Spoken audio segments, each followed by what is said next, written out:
Let's get started here. Hi, everybody. Thank you for joining us today on the NAIOP Developing Leaders webinar, Pondering the Future of the Workplace. If you haven't met me before, I'm sure most of you have. I'm Stephanie Yergin, and I'm an associate in office leasing at Davidson Young, Vancouver. If you are unfamiliar with the Developing Leaders, we are an under 35 networking organization all across North America. So we do various educational events, networking events, and webinars as we are today. We're joined by David Cairns out of CBRE Toronto. David's a senior vice president who has been with CBRE since 2012 and has since turned into a thought leader within the commercial real estate industry with global recognition. Dave's focus is on working with high growth companies in the tech sector, space as a service operators, and with financial services firms on a local, national, and global level. Also joining us, we have local Andrew Dickson out of Oxford Properties, Vancouver. Andrew is a senior manager on the leasing side who is responsible for leasing Oxford's office portfolio in downtown Vancouver. Hello, welcome. Yeah. Thanks for the intro. Hi, everyone.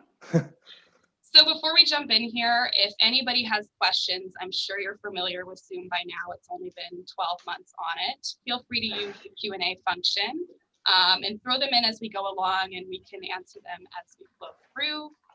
So obviously the topic of the last 12 months is, what is happening with office space? How is the workplace going to change? And is the office going to die? Obviously, we won't sugarcoat anything. All three of us on here are a little bit biased, considering we make our living in the office industry. But before we dive into our first topic, which will be about the location of employees and distribution of offices, I thought it might be helpful just to give a quick lay of the land. Obviously, Vancouver and Toronto are very different in what they've experienced throughout this pandemic so far. Toronto just being much bigger with more people and having a lot more COVID cases. So I'm just going to give a quick update on the Vancouver office where we were before COVID, so February 2020, and where we are today. So at year end 2019, vacancy in downtown Vancouver was at about 2.5%. And, if you're not aware of how small that number is, it's basically zero. A good balanced market would be somewhere between 8 and 10%, depending on your market. So at 2.6%, that's a complete landlord's market. Rental rates were rising at astronomical, paces. Tenants had very few options, and no new construction was going to be delivered in Vancouver until the end of 2021 to help provide some relief. So then you push forward a little bit. Mid-March was kind of around that time when COVID started to become a real threat in the BC market. And pretty much right around March 15th, offices shut down overnight. So everybody sent their employees home if they could. The only ones, of course, being in the office and continuing to go to work are those essential employees that had to. And if you can imagine, if you were a decision maker during that time with a lease expiry coming up at any point during 2020 or early 2021, you were really, at a rough place with, do I give my office space up? Do I maybe do a short-term extension, which is what many did. So after that point, we saw lots of subleases come to the market. Initially, it was a lot of smaller format spaces, companies looking to just get rid of some overhead if they could as soon as possible. But towards the back half of 2020, we did see some larger blocks come available as well. So at year end 2020, we were at about 6.5% vacancy. I suspect today we're obviously a little bit more than that with the introduction of more sublease space. And as we move through the rest of this year, I would say through the beginning of the year so far, it's been pretty promising in terms of tour activity and people really starting to think about, what do I want to do with my office? I'm ready to make a decision or preparing to make a decision at some point, with there being some end in sight with the vaccine rollout. So I will now shut up, and I'd be curious to know, Andrew, Yeah. What have you seen in your portfolio through, COVID, before COVID, and what decisions are people contemplating right now? Yeah, thanks so much for having me on. The last 12 to 16 months have been a roller coaster. The Vancouver office market was one of the hottest in all of North America. It was one of the, reaching rental rates we'd never seen before, and you just couldn't find space to lease people. And then the sentiment shifted drastically, and from April until the end of December of 2020, maybe not the entire time, but felt like an existential crisis in a lot of ways. Would tenants exist to make it to the other side? And if they did, would they use office space, in a binary way, like yes or no? So it just was a very weird fog that was over the market. And then fortunately in 2021, we have seen a shift in sentiment. Conversations no longer so much around, will I use office space? Yes or no, but how much space and how is it going to be used? In terms of how, the change we've seen in our portfolio, we've seen a huge uptick in tour activity. I've had 5 tours this week, 5 the previous week. Most deals don't get done. You usually don't get an offer unless you've had a tour. So tour activity ultimately leads to deal activity. In Q1 so far, January, February, March of this year, we've already done half the amount of leasing that we did in all of 2020, which is great. So the trend line is good. It's promising. Tenants are making decisions now that aren't necessarily tied to an impending expiry. They're willing to look a little bit further into the future, because now they can see over the horizon. They can see around the corner. They know what life hopefully will look like post-COVID. So the sentiment is getting better. And I guess I'll just share a quick story. My parents had COVID in January, and it really impacted their psyche over the last few months. And they've been really cautious, not so dissimilar from a lot of the decision makers and businesses we're seeing in our markets. They're just cautious. And yesterday they got their vaccine. And yesterday they called me last night. Their mindset had completely changed just from one vaccine. They were getting a nice bottle of wine. They were going to go have a nice dinner, and they were already talking about going to visit my sister overseas in Q4 of this year. So I think as we get closer to a vaccine rollout, that's across the country and across North America, the psyche is really going to change in a quick way, and that positive sentiment is only just going to pick up steam. Well, I'm glad I know at least 2 people who have gotten their vaccine in BC now. David, why don't you tell us a little bit about the Toronto market? Yeah, for sure. Well, Stephanie, thanks for having me, and same to the NAIOP chapter. You guys have covered a lot of the same sort of things that are going on in Toronto. Notably, Stephanie, your sort of explanation of how the market was in the pre-COVID world really mirrored Toronto. I think you guys probably had a little bit less vacancy than us, but same story, really. Couldn't find anybody space. You were just clawing for anything you could find off market, doing like anything you could do, begging, pleading with landlords and other tenants to sublet their space to try and get a deal to occur. And then, COVID happened. And since then, our vacancy rate has gone from 2% to 9.3% at the end of 2020. I think the availability rate, which would count space leasable as of a 30-day time period out, so what we consider vacant is available within the next 30 days, and anything out 30 days and beyond is the availability rate. We're at about 11.5%, I think, with that. The true availability rate is likely to be higher as I think there's going to be continued sublet space that hits the market. Right now, we have most of our sublet space below 10,000 square feet. About 70% of it is below 10,000 square feet. But using, you mentioned I work with some of the banks. CIBC has put something like 400,000 square feet, maybe a little bit more, on the sublet market recently. It's not related to COVID. They've consolidated into a new tower, and they had plans to shrink the number of locations they have in the downtown. But we are starting to see some other larger sublets come to the market as well. So vacancy, demand is probably going to increase, just like you and Andrew have mentioned. We're seeing tour activity increase quite substantially. I think as we get closer to vaccines, there's going to be quite a lot of activity out there. But I think what remains to be seen is what the medium-term impact will be. I'm working with customers right now that are looking for some space, but the amount of space that they're looking for is less than what they were looking for before COVID. One example is a tech firm.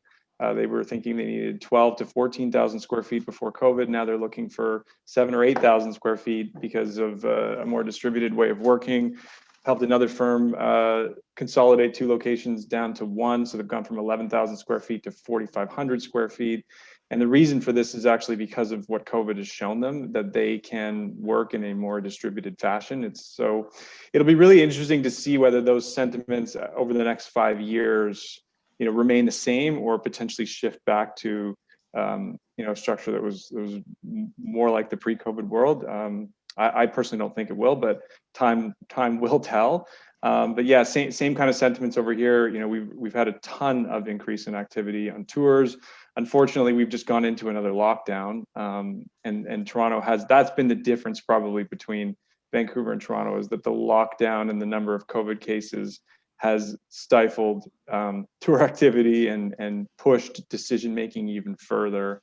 But interestingly, despite the lockdown and whatnot, the group that I'm working with on a 7,500 square foot deal is still moving ahead with it. It's a commencement date of January of 2022 for rent. So I guess there's still a level of optimism by that point in time that, you can't time return to work from COVID perfectly. So I think a lot of firms are sort of thinking, okay, maybe I need to get into the market before that flurry of activity really takes shape. Yeah. Because at that point in time, maybe the deals that I could strike may not be quite as good as what I could do right now. Well, sentiments are a little lower. So I'm seeing some speculate, but very, very few, if I'm being honest. Yeah. I probably in the last year, I probably would have done personally, like me, Dave Cairns, probably 25, 30 tech deals between 2 and 15,000 square feet. In 2020, I did like 2 or 3. So it really, really dropped off. But yeah. Same thing. We're seeing an improvement for sure. Yeah. So let's go back to that note on a change in the distribution of offices. So right now, the common model for where your employees are located usually is in a particular city. You'll have your big head office, probably in the downtown core. Maybe depending on your size and where, what sort of employees you have, you might have an office or 2 out in the suburbs. But for the most part, it's just a very centralized model with how, companies are distributing their offices. So, Dave, how do you see the distribution of where employees are working changing in the future? I think that larger firms will, in a lot of cases, it's so case by case depending on the culture and the nature of the organization, obviously, but I think we'll see more of a shift to a distributed model. If you just look at the knowledge worker based economy, depending on how slanted you are in that direction with your organization, a lot of people are relocating themselves to different geographies because of what remote work has made possible for them. But that doesn't really mean that they don't ever want to go into an office or anything. So, large firms, I think, are looking at different cities, different suburbs to set up satellite offices. But if you're not a big company, it's really, really hard to actually facilitate a distributed model. So if I'm thinking of like a startup company, I would imagine that a lot of them will take the same or less office space in a centrally located area. And then their version of distributed will be work from home plus that headquarters. So from that perspective, what I think needs to happen is there needs to be more inventory at the street front level, conversion of retail, resi-mercial, and then, I'm currently in a co-working space right now. I'm in an IWG Spaces location in a neighborhood in Toronto that would be like analogous to Brooklyn in New York. And I'm here and I don't want to be at my house, but I also don't really want to go to my office downtown every single day of the week. So I think that the supply of real estate needs to actually catch up to the sentiment of customers to allow for those smaller organizations to purchase space in a different way, which currently isn't really available to them right now. I mean, I remember Andrew saying to me that, in Vancouver, the supply of space as a service or, whatever you want to call it, flex office space is something like 3%. A small company can't facilitate a distributed and flexible model when the supply of inventory is 3% flexible. You know what I mean? Yeah. So Andrew, what have you seen your tenants make any long-term decisions where, maybe they're exploring downsizing and allowing their employees to work from somewhere else? Yes and no. I mean, if we just back up a second, like this experiment that's been forced on us, COVID, it's the largest coordinated work from home experiment in history. It's proven a lot. It's proven that we can work in different ways. And I think it will undoubtedly lead to more companies offering more flexible work options. But yeah, as David said, it's not going to work for everybody. But those companies companies are now asking themselves, like, what is the purpose of a physical office when we know we can do stuff virtually, right? And I mean, I think anybody in our business knows these things to be true, but an office is a place of engagement with your employees, with your colleagues. It's a place where you can be mentored. It's a place of collaboration. It's a place of innovation. It's a place where you can use the actual office as a recruitment tool for attracting the best and brightest, building culture, expressing your brand, all of those things that I haven't seen anybody do successfully from home. So even the companies that are, I can think of one company in our portfolio who is a tech company. Their business is sound. They're doing very well, but they're interested in going to a hybrid model. They're going to reduce by about 30%. But it is an experiment. We were all pushed into this, coordinated.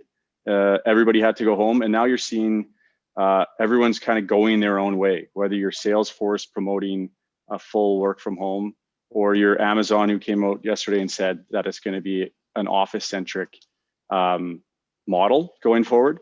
I think there's a lot that remains to be seen, and I think Michael Turner once said, predictions are hard to make, especially about the future. I think we're getting to see all these big companies who are direct competitors place their bets on where the future of work is going. And it's exciting, I think. But at the end of it, no matter what, I still think that there are those things that you need to do physically in person. There's things that can't be replaced by a virtual call. Human connection is a big part of work, and it's a big part of building strong relationships and advancing your career. And I can think of an example. This last week, I was out front of our building. Dave, CBRE's in our building here in Vancouver, and within 30 minutes, I ran into 5 different brokers. I'd managed to get a vacancy of mine on a tour. I managed to close deal terms verbally with a broker on an offer we were working on together. Find out a piece of market knowledge of some assets that were up for sale.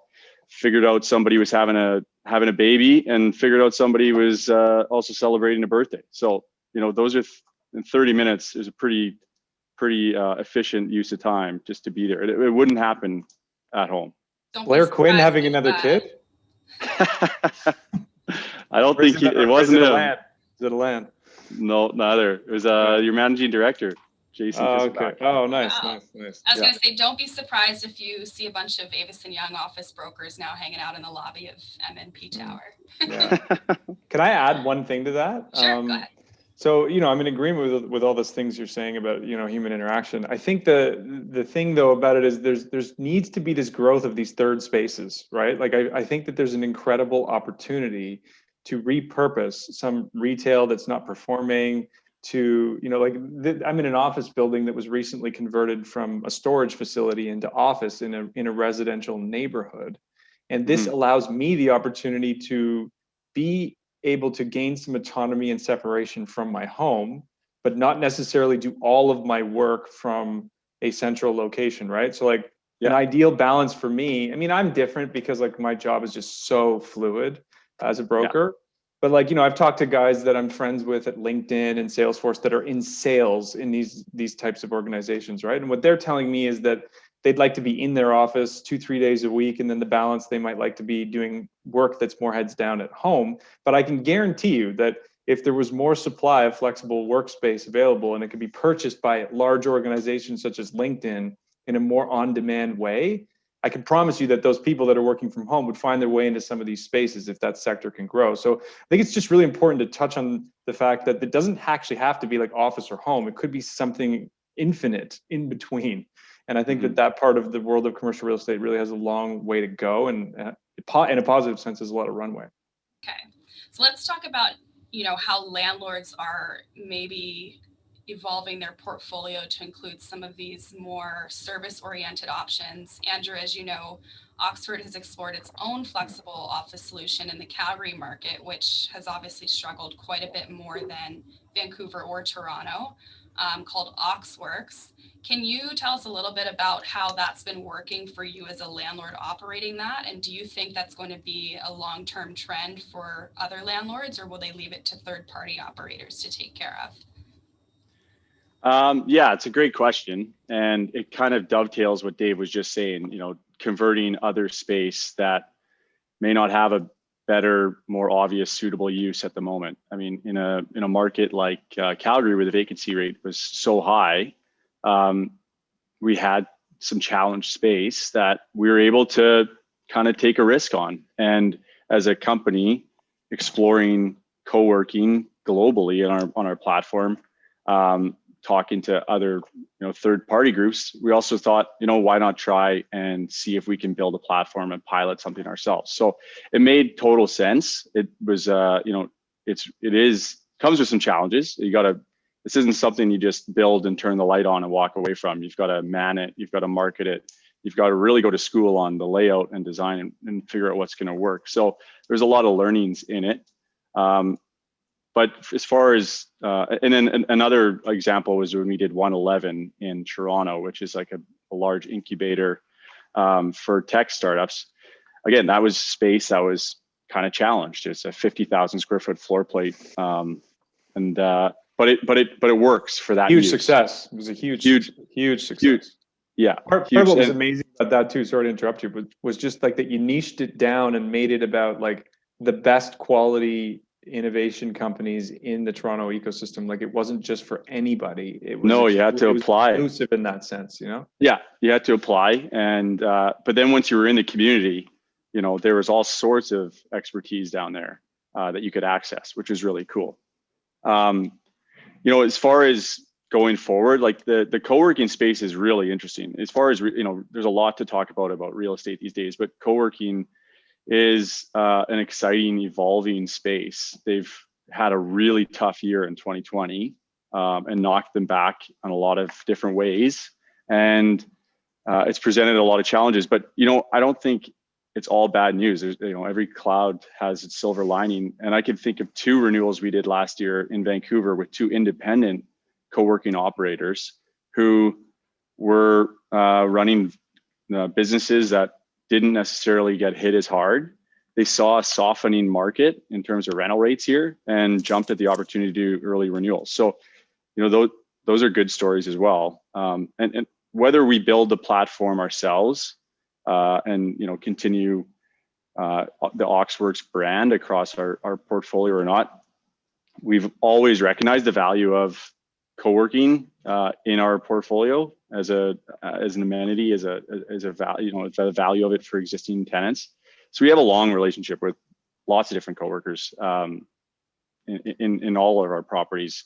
So we recognize the value of it, whether or not it's something that we will pilot or take that pilot and grow it ourselves, or continue to use third parties. I don't think we have a fully formed thought on that, but it is a really cool area. I know Dave's definitely more involved in it than I am, but I guess Dave, like, what are your thoughts? What are the biggest issues going forward for co-working? I mean, there's lots of opportunity, but I think this crisis has exposed a lot of issues too that they'll need to kind of unravel, right? Yeah, absolutely. Well, I'll answer your question, but I'll just step back for 1 second. So Stephanie, your question was like, do you think Oxford will actually do this themselves? Obviously the answer is not clear, but I think the CBRE case study of having made a $200 million investment in Industrious after having actually launched their own platform called Hana. And, I think Hana had something like 10 locations that were up and running. To pivot and kind of like, I don't know definitively whether the Hana locations will maintain that brand or they'll actually be rolled into Industrious, but I can tell you that Industrious is going to be operating the existing Hana locations. So the fact that we went from building something to then acquiring something shows that, to Andrew's point, it's a roll up your sleeves kind of business, and one where there are some established, really high quality players out there. And CBRE made the decision to invest in one of those players, which I'm really a big fan of in Industrious. So I think that says a lot about not only how challenging it is to actually execute on, but also that a company like CBRE is making a huge investment in this space. So I agree with Andrew. I think it's been a challenging year for co-working, although I'm currently sitting in a co-working space. And as sentiments around the market have improved, the floor that I was on in the middle of the late part of last year basically was me and my wife. And now the floor is actually pretty much occupied. So a lot of people have been saying they think that co-working will actually be, or flex, I prefer to call it flex office, will be what actually turns the market back on in a lot of ways. And I'm actually a big believer in that as well. Going to Andrew's question, what are some of the challenges? I think there's a number of them. I mean, just looking at WeWork and the way they raised capital, that was a big problem actually, because it caused them to grow as if they were a technology firm when in reality they're a real estate company. So they were doing some deals that weren't necessarily the best deals, and that put them in a tough position when faced with something like what's going on right now. But I think what's going on in the world of commercial real estate is there's this understanding that customers are seeking more flexibility and more service from their real estate. And actually, if the assets don't have that flexibility and service built into them, then they may not stand to be as valuable or useful to the end customer than they were before. So that's sort of like an evolving trend that we're seeing. And if we believe that trend to be true, if we believe it to be true, which some do not, but I'm going to say for a second, if we do, the structure of the agreement needs to change. We need to actually, like, the landlord and the operator actually need to become partners in the agreement, because in a lease, if you're a landlord and you can lease a space for 10 years at great rents, keep on doing that, because why wouldn't you do that, right? But if it becomes more challenging to do that, and I think a lot of landlords are seeing that is, speaking generally, becoming more challenging, well, now you need to get into this business a little bit more.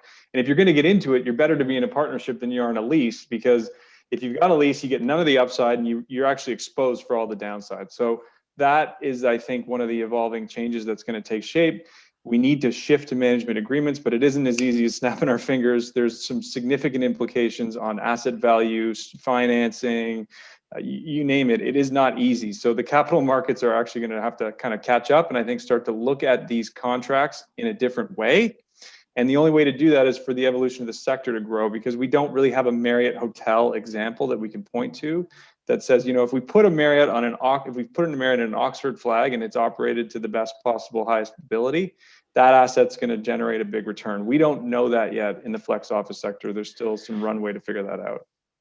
Yeah, for sure. And I mean, just to restate it, like, we have always thought, in line with what Dave said, the third party operators, whether we're running them or not, they are a huge, they have huge value to the existing tenants in our building who need to manage growth on the fringes of their core business. If they have they get awarded a contract for 6 months or a year, they don't necessarily want to take on long-term space. So having that in-house where they can do that has been a huge bonus for us.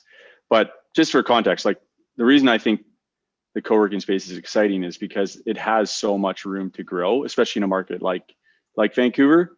Friend or foe, whatever you think about it, they only occupy in I think the report I found at the end or at the beginning of last year, it was sub 3% of all space that they occupied in downtown Vancouver. So, and unfortunately, they've gone backwards over the last 12 months. So undoubtedly they have room to grow.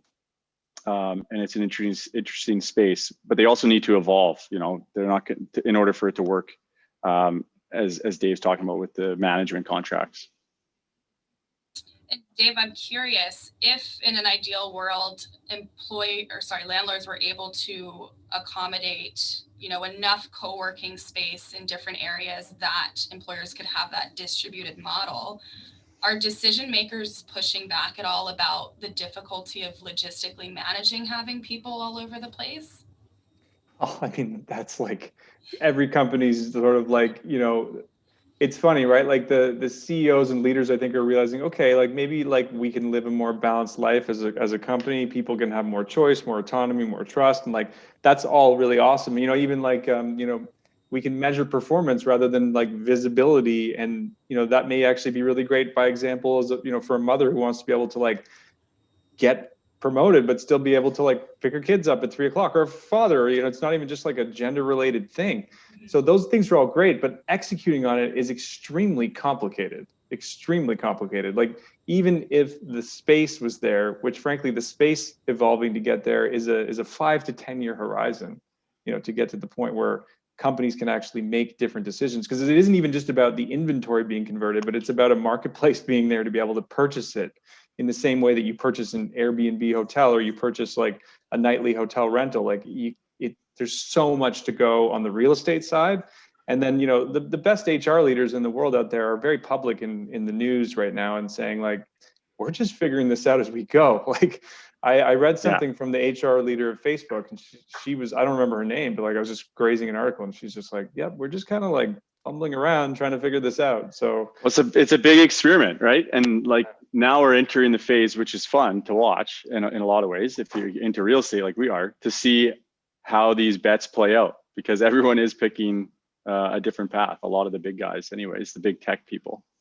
Mm-hmm. Mm-hmm. So let's move on and talk about changes in building form and experience. So Dave, why don't you kick us off here? When you're out touring tenants in the market, they're looking at different alternatives. What sort of questions are they asking when they're considering either an office space or building that has come directly out of COVID? So for example, building air quality, circulation, plans around COVID, and maybe like plans to create more touchless points. Yeah, it's pretty interesting to share this company that I'm working with right now, about 7,500 square feet.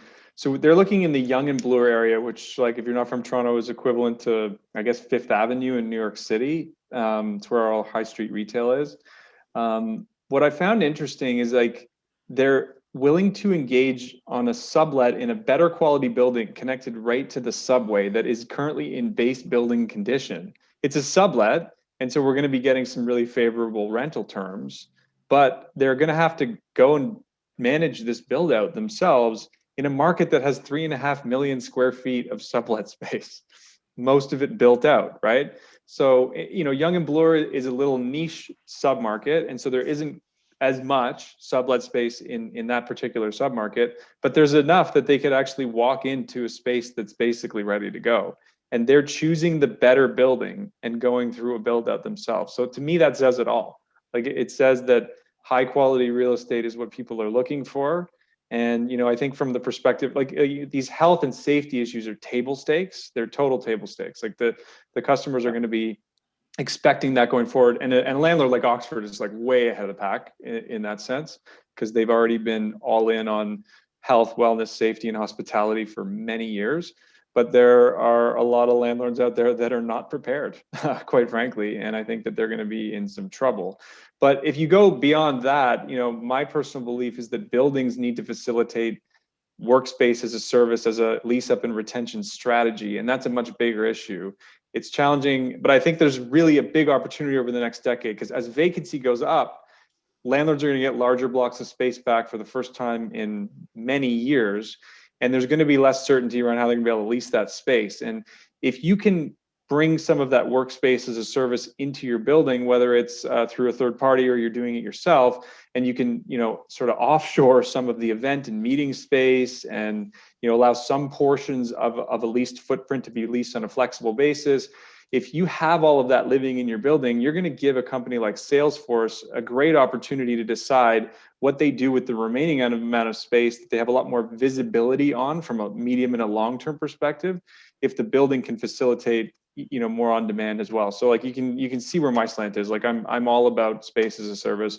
I'm all about conversion to on demand, because even big companies have a really hard time forecasting what their 5 and 10 year requirements for real estate are. And to this point in time, they've just been doing it the way that we've always been doing it. But I think on the backside of this, they're going to be putting a lot more pressure on brokers and on landlords to help them facilitate a strategy that's more agile.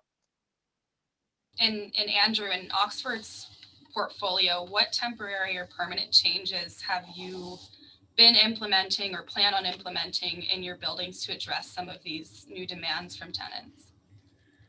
Yeah, so COVID hit everybody like a freight train, and all of a sudden we had to come up with new ways of operating the building, finding ways to increase airflow, upgrading and changing filters on a more regular basis, creating signage so that people's walking patterns and stuff are not necessarily, or they don't they limit cross interaction. So like those are changes we had to do on the fly, but we've been talking about using office space as a way of increasing employees' well-being and for years, and we've been investing in our buildings for years, retrofitting existing buildings to increase our amenity offerings, and so we see that that's where COVID has just brought that into much sharper focus. And fortunately, these are investments we've made years ago, and we're continuing to upgrade. Like one thing that COVID has, I think everybody probably realizes, is how many friends got new dogs over the last 12 months. The COVID puppy is a huge thing. And now we see, maybe a hurdle in the future is people don't want to pay for their dogs to go to doggy daycare 5 days a week or 3 days a week or whatever however many days a week they're coming into the office. So we're rolling out a pet-friendly policy across all of our assets in the next few months. We're going to build a dedicated dog run outside for the dogs, because we see that as something that's coming down the pipe, and we're just trying to get ahead of it. And then there's design, the future of office space, designing new buildings and what that's going to look like. We're building the Stack right now. It's going to be the first zero carbon footprint building, I think, in Canada. It's got multiple balconies to provide outdoor access and fresh air. It's going to have a communal rooftop patio for people to go up and get fresh air. It's going to have a pocket park for people to go outside and get fresh air. All that in addition to all the amenities that we're already rolling out to all of our assets. So, Dave mentioned it quite kindly, and I appreciate it, Dave, but we agree as well that, we've been making these investments to differentiate ourselves. COVID has brought those differences into sharp focus, and you're really going to see, as vacancy climbs, a flight to quality from these B and C class assets that haven't been making the same investments or just don't have the scale to build out a gym, a conference center, a dog run, bike locker rooms and showers in each asset. So it's been our credo for ages, connecting people to exceptional places. That's been our tagline for years, and it's really, we're reaping the windfall of all that hard work in previous years now. Yeah, I will add. I mean, look, there's significantly polarizing views about whether there will be reduction in demand for office space as a result of a more hybrid way of working. And there's spectrum is wide, right? Like Amazon's saying everybody's coming back, they're taking up more space, Google's taking up more space, et cetera. But on the flip side of the coin, IBM today just said they're going to reduce their footprint from 70 million square feet to 35 million square feet. And, there's, in my opinion, there's going to be an impact. Like there is going to be some form of impact on demand as a result of this. And I think to the point, I'll tip my hat to Oxford again. I think you guys are probably more insulated than others because of the fact that you have these really high quality assets in really high quality locations.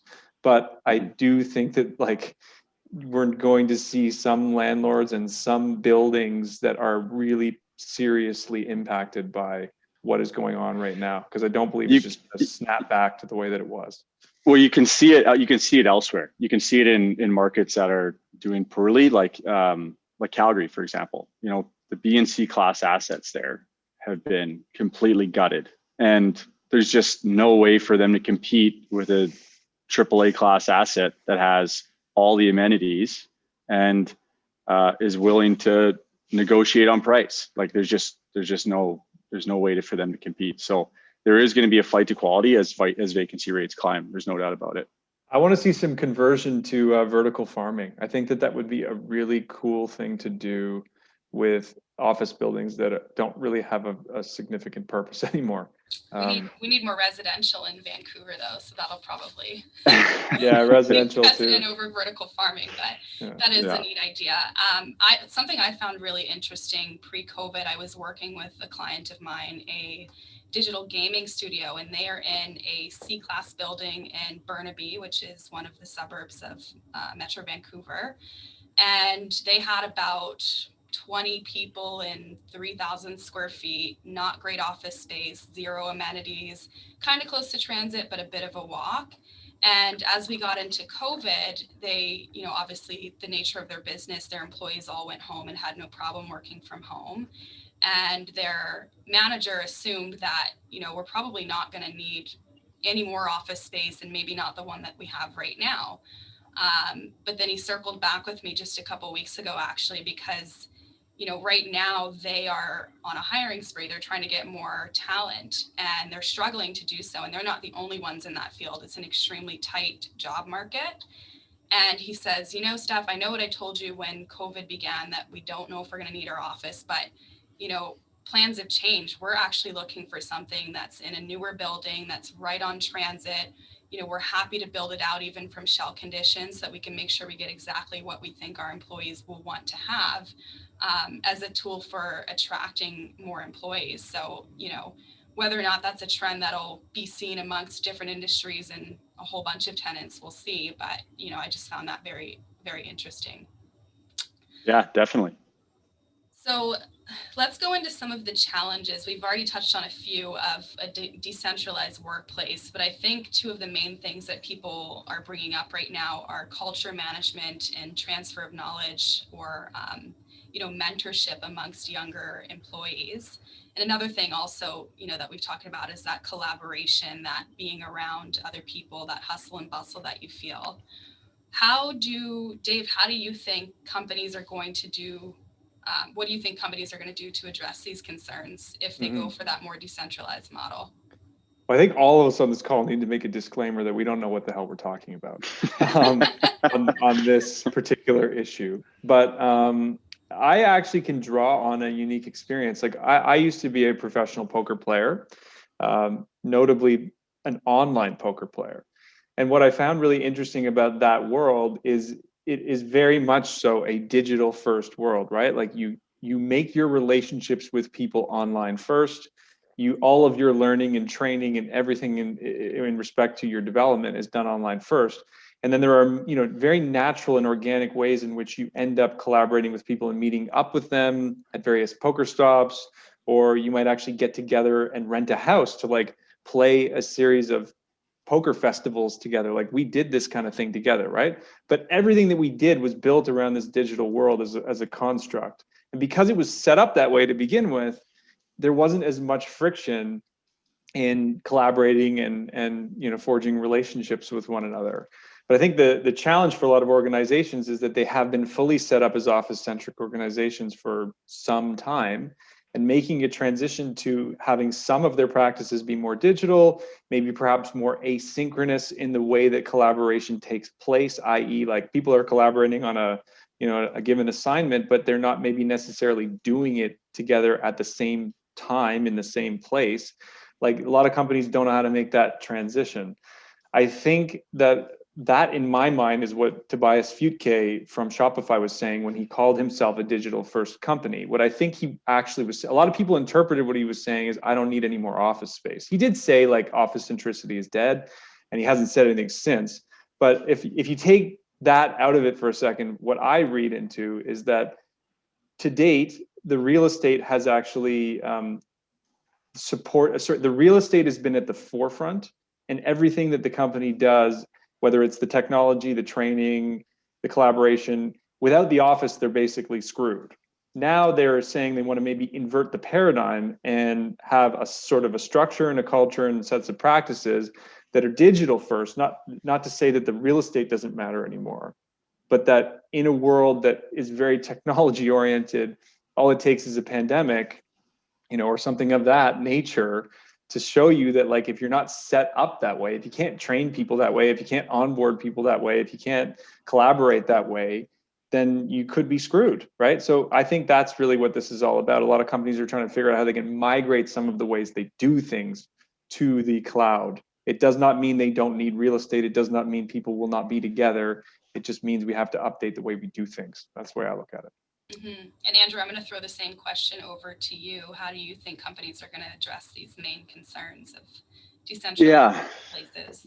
Yeah. I mean, we've had a few pre-calls to this, and I think I've said it a few times, but there's just things that I truthfully, I mean it, not just because I'm a biased real estate person who's looking through my lens, but I really think that there are things that are better done in person, and that are, you can build a stronger bond in person. An example, a counterexample to Dave's poker stories. All of my office leasing colleagues across the world, we used to get together once a year for an offsite, figure out, which way the world is going, and try and figure out ways to beat it there.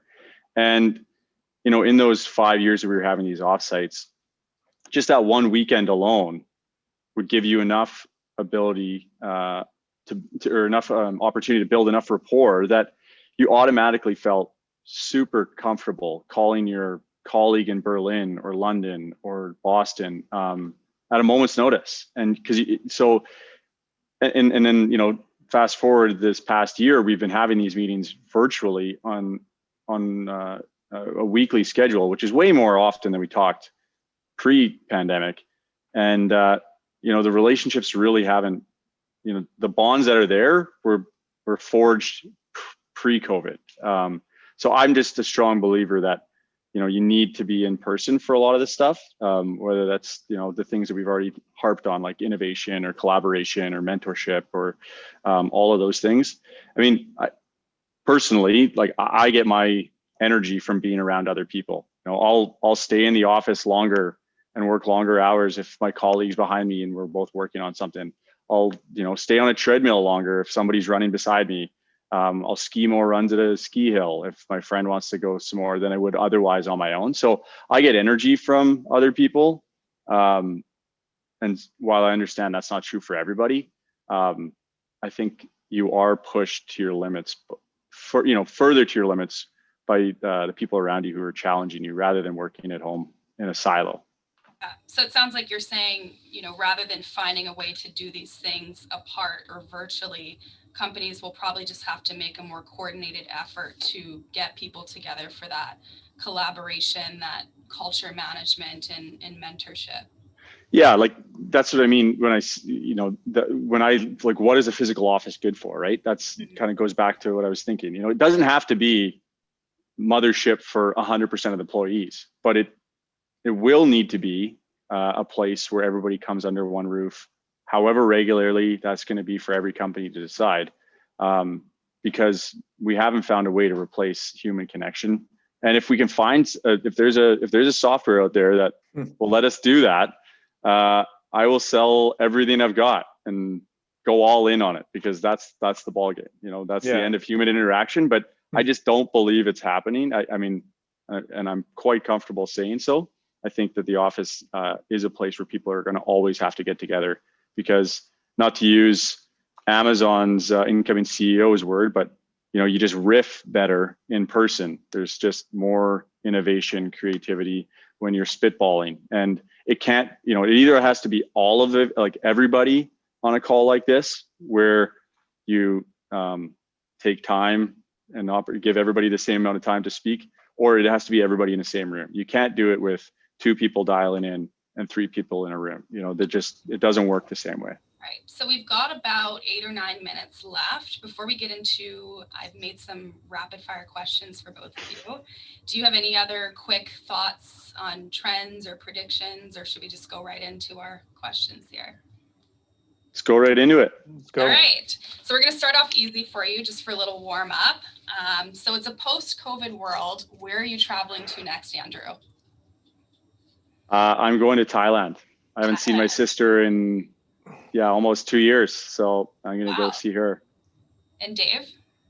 Santa Teresa, Costa Rica. Nice. No debate. It's my favorite place. And what's the last show you binged on Netflix, Dave? Oh man, I binged this one. I can't remember the name of it, which is tripping me out. It was that good. Oh my God. It was like, there's this girl from American Horror Story. My wife, I wish she was here right now because she remembers these things better than me. I don't even remember. So I have to move on. Andrew, what's your latest show? Watched The Morning Show on Apple TV with Steve Carell, Jennifer Aniston, Reese Witherspoon. It's really good. Yeah, that's nice. good. That's a good one. Dave, what's your most used emoji on your phone? Definitely the sunglasses dude. But I actually also do the side guns with it. Gotcha. That's become my patented actually thing on LinkedIn. So you'll see me doing that a lot. How about you, Andrew? More of a thumbs up. Good to go. Okay. All right. Yeah. So the next two questions are going to be more either true or false or agree, disagree. Start off with another easy one. Andrew, do you think Dave's hair will be longer than mine by 2022? Yes. Absolutely, right. Yes. Probably right. Yeah. I'm not cutting it. I'll tame it, but I'm not cutting it. All right. So now we'll get into some serious stuff here. So true or false, yes or no, agree, disagree. Dave, the next office design trend will be returning to closed offices. False. False. And how about you, Andrew? False as well. Okay. Handshakes will eventually make a comeback. True. True. Most employers will undertake a massive transformation of their workplaces. False. Yeah, I think I'm going to say sadly false.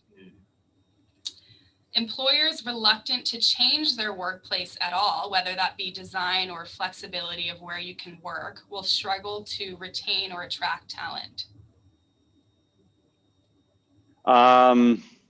It's true or false, dude? True. True. Okay. The downtown core of your respective city will never be as busy as it once was. False. Oh my God! Now I have to speak because it's like, how do you define Dave, downtown? Come on, true or false, Dave? Okay, I'm gonna say, if we're talking purely financial core, I'm gonna say false. Okay. So for these next questions, you can give, I guess, 1 or 2 sentence explanation as to why your answer is what it is. Andrew, do you think the average square foot per employee will shrink, grow, or stay the same? It'll grow. Yeah, there'll be de-densification for sure. Okay. So my answer is like the same but different. Are you going to ask me that question, or sorry, was it going to be different? Yep. What's going to you next? So I think that it's very fluid and complicated to answer that question, because I think actually quite a few companies are going to reduce their footprint, but because they're going to have less people in the space and design it for completely different purposes, I think that people inside of the space will have a lot more square footage to work with. But I don't necessarily think it's going to correlate to increasing the amount of square footage that the company actually occupies. Okay. And Andrew, in the workplace, who do you think is going to drive most of the change if a lot of change happens? Do you think it'll be purely decision makers at the top going down, or do you think employees themselves are going to step up and demand some of these changes? Well, it'll be employees. I mean, it's a war to attract and retain talent, and employers know that, and people have options, and if anything, they're going to have more options than they've ever had going forward after this. So it'll be the employees that drive the change and employers who implement it. Okay. Dave? Love it. I love it. It's nice to hear that from a landlord. Yeah, so I share the same belief. And I think it's playing out across the board that the end users of physical real estate are the ones that matter the most now, not necessarily the financial stakeholders that are behind, shareholders that are behind the scenes. And I think, all you have to do, if you look at the most forward-thinking, pointy end of the spear companies over here, like Twitter, Spotify, whatever, they are like giving the keys to the castle to their employees, right? And not every organization is going to do things that way, but you can always look to the extreme on that end to determine what's going to happen in the middle. And I think the middle is going to be much more employee empowerment than we've ever seen. And then on the other side, you got Goldman Sachs, and like he calls work from home an aberration. And like there are doctors, psychologists, like people coming out from the organization basically saying that it's criminal what's going on inside of that organization. So like I don't think that they are going to necessarily perform as well. And that's Dave Cairns' belief, not necessarily a CBRE Inc. belief. All right. Andrew, what percentage of office inventory do you think will consist of co-working space in Vancouver 5 years from now? I bet we approach 10%. I was going to throw the same number for your city. I think you're probably we got a long way to go to get to 10%, and we've gone backwards. 10% in 5 years. That's aggressive. Yeah. All right. Well, that's all I have for both of you. Does anybody in the audience have questions? You can use the Q&A chat. We just have a couple more minutes left here. In the meantime, Dave, Andrew, thank you so much for participating in this. Really appreciate it. And it's been a really interesting time listening to the two of you. Yeah, thanks for having us. Yeah, it's really fun. Let's see. See our man Andrew Peterson saying well done, which is nice. Thanks, Andrew. Insightful. You can always leave it on a high note. Mm-hmm. Oh yeah, absolutely. Absolutely. Well, to everybody, have a great Easter. I keep forgetting that we have tomorrow off, which is amazing. Stay safe. If you have any other follow-up questions, let me know. Kudos to you, Stephanie. We should be thanking you. You did a great job. Thanks for organizing it. Yeah, absolutely. My thanks to Andrew and Devin as well. I think this is going to be recorded too, so it'll be available if anybody wants to go back and rewatch certain parts, send it out. All that stuff. Sounds good. All right. Okay. Happy Easter. So have a good long weekend. See you, everybody. Thanks Dave. for watching and Bye. listening. Thanks. Bye.